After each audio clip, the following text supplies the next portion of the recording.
In my lifetime, criminals will struggle to get away with crime. Today, I'm going to talk to you about crime and how to solve it.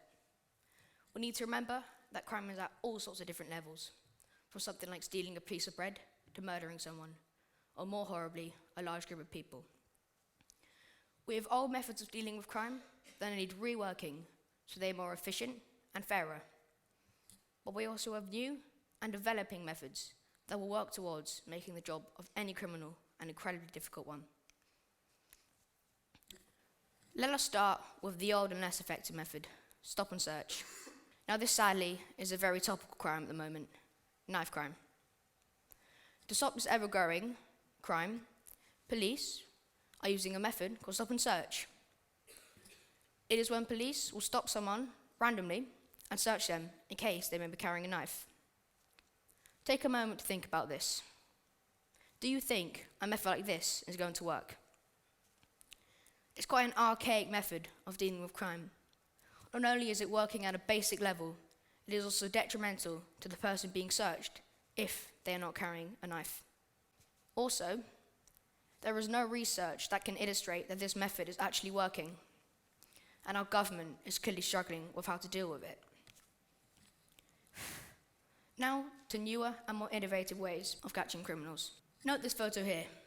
Would you believe he's not here to advertise anything? He is not a model. He has just been caught committing a crime. A small one, but still a crime. This is someone who has been traced from a piece of strawberry-flavored bubblegum that he spat onto a street.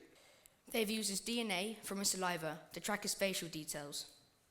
You see, in some countries it is illegal to split things out, and this man has done exactly this. This is the first step to a new future. A future where we will be traced and watched. Creepy, isn't it?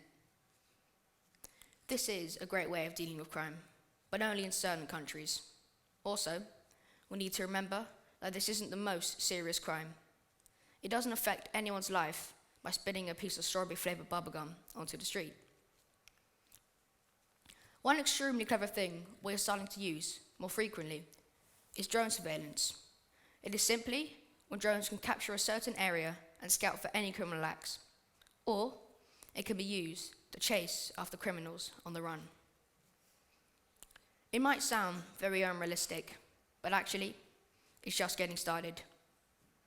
According to technology futuristic Gray Scott, in the next 5 years, the use of drones in the United States will be pretty much everywhere. They are already helping emergency management programs, national weather service tracking, and traffic management programs. So, this goes to show that these can be used in many situations, and the use of these in police work can definitely happen. When I was reading about drones, I couldn't believe how incredible they were. They could help us in practically everything that police are having to do.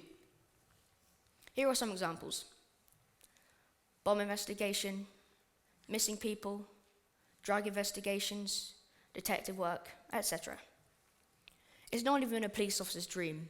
It is already in use, and of course, this will increase massively in the future.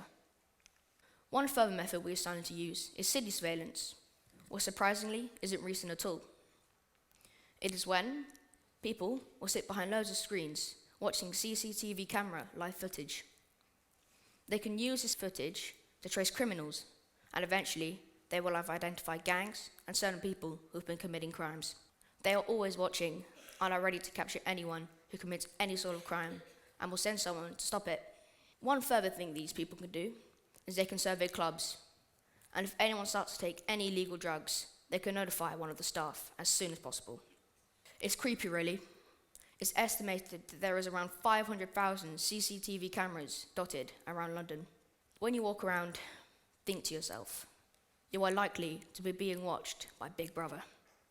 This example here will be upgraded over and over again until criminals know that the chance of them being caught is almost definite.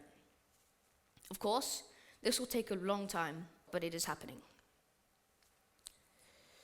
Well, from all this overwhelming information, we can all admit that the more we develop these technologies, the closer we will get to reducing crime, ending crime. Let me ask you a question. Do you want crime to be massively reduced? Well, there are downsides to this theory, which I have already alluded to in this talk. If crime is to be extremely rare, we will always be being watched when we are in public. No one really likes the idea of that, but we need to remember that these days, you're not always safe, and if you listen to the news, you'll find that out. I'd rather be watched a lot than come home with cuts and bruises, an empty school bag, and no phone. At the moment, city surveillance is one of the best ways we have to reduce crime, but we need to remember that eventually we will find better ways and we won't have to get watched at all. You see, I hate the idea of being watched, but I think it's the price we have to pay for greater safety. So, as I end this talk, I need to tell you that crime will be reduced in the future, I hope. And when that happens, you will see the differences in a better quality of life and a safe society. Thank you.